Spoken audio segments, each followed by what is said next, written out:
Good morning बच्चों, कैसे हैं सब। आशा करती हूँ सब बहुत अच्छे से होंगे और अपनी ऑनलाइन स्टडीज को भी बहुत अच्छे से कर रहे होंगे। बच्चों, आज हिंदी साहित्य की कक्षा में पाठ को शुरू करने से पहले कुछ मैं आपको सुनाती हूँ, ठीक है। बच्चों, आपने अपने दादा दादी से, नाना नानी से बहुत सारी कथाएं, कहानियां सुनिए राजा राम की, शबरी की, प्रहलाद की, है ना। और आपने इन दिनों, लॉकडाउन के दिनों में भी टीवी पर देखा होगा महाभारत, रामायण, है ना, देखा है ना। तो बच्चों, आज हम जिस पाठ को पढ़ने जा रहे हैं वो भी महाभारत की कथा का ही एक अंश है, एक भाग है। तो बच्चों, आज हम जिसके बारे में पढ़ने जा रहे हैं वो है धनुर्धारी अर्जुन। तो आज हमारे क्या विषय है, आज हमारे है पाठ 7 धनुर्धारी अर्जुन। बच्चों, ये धनुर्धारी कौन होता है? धनुर्धारी का मतलब होता है एक पक्का निशाना साधने वाला। तो अर्जुन कौन थे? महाभारत की कथा में उनका वर्णन है ना। तो अर्जुन कौन थे?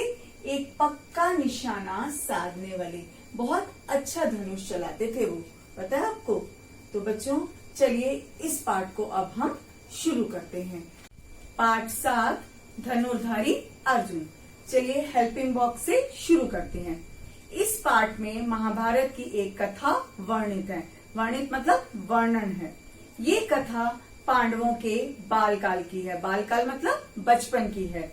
किसी भी विद्या को सीखने के लिए मन की एकाग्रता आवश्यक है। यही इस कथा का मूल संदेश है। एकाग्रता का क्या मीनिंग है बच्चों? मन को स्थिर रखना। तो क्या कह रहा है? इस पाठ में हमें बताया जा रहा है कि हमें अगर कोई भी चीज सीखनी होती है तो हमें अपने मन को स्थिर रखना चाहिए, इधर उधर नहीं भगाना चाहिए। अगर हम अपने मन को इधर उधर भगाते हैं तो वो हम काम सही से नहीं कर पाते, सही से उस चीज को नहीं सीख पाते हैं। बहुत पहले की बात है, हमारे देश में पांडु नामक राजा राज करते थे। उनके 5 पुत्र थे, युधिष्ठिर, भीम, अर्जुन, नकुल और सहदेव, जो पांडव कहलाते थे। युधिष्ठिर इनमें सबसे बड़े थे। बच्चों, प्राचीन काल में पांडु नामक राजा राज करते थे, जिनके 5 पुत्र हुए और युधिष्ठिर उनके सबसे बड़े पुत्र थे। ये 5 राजकुमार गुरु द्रोणाचार्य से शिक्षा प्राप्त करते थे। उन्हें अस्त्र शस्त्र चलाने की शिक्षा भी गुरु द्रोणाचार्य से ही मिली। भीम गदा चलाने में कुशल थे तो अर्जुन धनुष बाण चलाने में।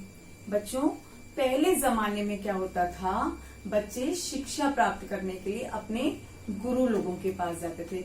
जैसे आजकल आप लोग स्कूल जाते हो ना विद्या ग्रहण करने के लिए, तो पहले जमाने में कहाँ जाते थे? अपने गुरु लोगों के पास जाते थे। और गुरु द्रोणाचार्य ने उनको शिक्षा मतलब पढ़ाई, और अस्त्र शस्त्र मतलब हथियार।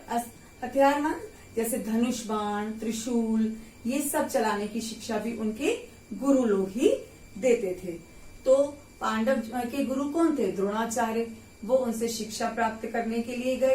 तो भीम जो थे गदा बहुत अच्छी चलाते थे और अर्जुन धनुष बाण बहुत अच्छा चलाते थे।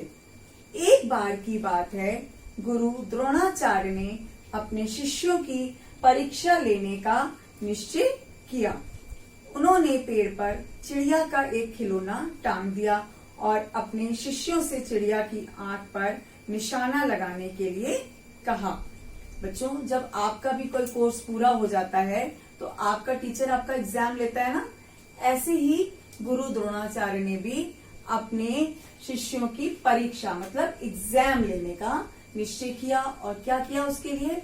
उन्होंने एक चिड़िया का खिलौना लेकर एक पेड़ पर टांग दिया और कहा कि अब इस पे तुम लोग निशाना लगाओ। तो आगे देखो क्या होता है। पहला शिष्य आगे आया।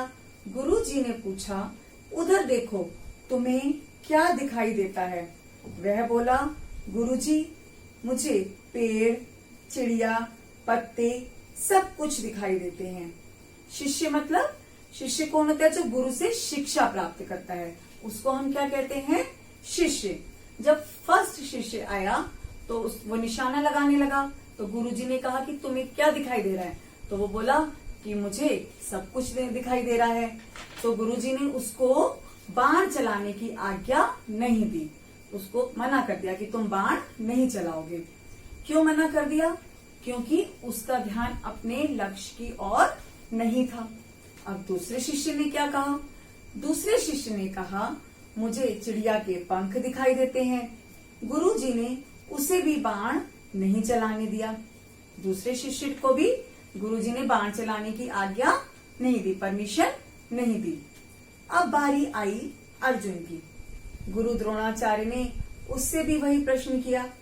अर्जुन ने कहा, गुरुजी, मुझे तो केवल चिड़िया की आंख दिखाई देती है। अर्जुन ने क्या कहा? कि मुझे सिर्फ चिड़िया की आंख दिखाई देती है। ऐसा क्यों कहा? क्योंकि अर्जुन के मन में क्या थी? एकाग्रता, स्थिर था उसका मन, है ना।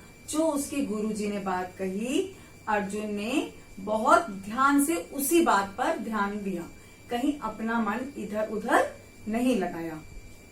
तो गुरुजी ने उसे बाण चलाने की आज्ञा दे दी। अब अर्जुन को बाण चलाने की परमिशन मिल गई। अर्जुन ने बाण छोड़ा और वो ठीक चिड़िया की आंख में लगा।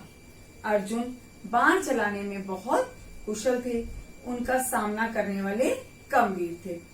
अर्जुन ने अब जब बाण छोड़ा तो वो बिल्कुल ठीक जगह पर लग गया, क्योंकि उनका मन एकाग्र था। अर्जुन धनुष चलाने में बहुत होशियार थे। कुशल मतलब होशियार, है ना। तो उनका मुकाबला करने वाले बहुत कम लोग थे।